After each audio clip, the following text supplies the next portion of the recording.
ஆண்டவரே, விக்கினங்கள் கடந்து போக மட்டும் உமது செட்டைகளில் நிழலிலே வந்தடைவேன். விக்கினங்கள், ஆபத்துகள், நெருக்கங்கள், போராட்டங்கள் வந்திருக்குது. அது கடந்து போக மட்டும் உம்முடைய செட்டையின் நிழலிலே வந்தடைவேன் என்று சொல்றார். இந்த தாவீது, இந்த பக்தன் ஆண்டவருக்கு பிரியமாய் நடந்தார். ஆண்டவர் சாட்சி கொடுக்கிறார், தாவீதின் இருதயத்திற்கு ஏற்றவன், எனக்கு சித்தமானதெல்லாம் செய்வான் என்று தேவனால் சாட்சி பெற்றவர்.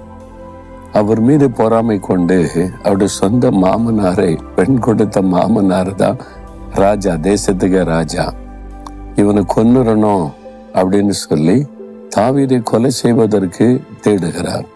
ஒரு இராணுவமே தேடுது, தேசத்தின் இராணுவமே.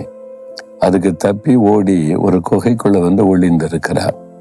அப்பதான் இந்த சங்கீதத்தை எழுதுகிறார். ஆண்டவரே, எனக்கு ஆபத்து வந்திருக்குது, விக்கினங்கள் வந்திருக்குது, என் உயிருக்கே ஆபத்து வந்திருக்குது. அது கடந்து போக மட்டும் உம்முடைய செட்டையின் நிழலிலே நான் வந்து அடைவேன். உம்முடைய செட்டை தான் என்னை பாதுகாக்கணும். என்னை விக்கினங்கள் கடந்து போக வரைக்கும் என்னை மூடி பாதுகாத்து கொள்ளுங்க.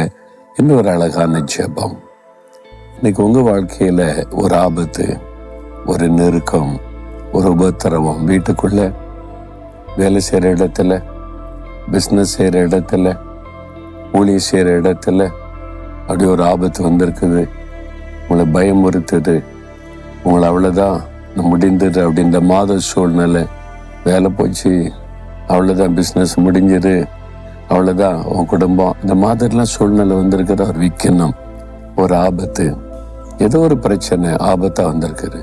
வியாதியாக இருக்கலாம், கடன் பிரச்சனையாக இருக்கலாம், பண தேவையாக இருக்கலாம், பொல்லாத மனிதர்களாக இருக்கலாம். ஒரு ஆபத்து உங்களுக்கு நேராக வந்திருக்குது. என்ன பண்ணுறது, எங்கே போகிறது, எப்படி தப்புறது?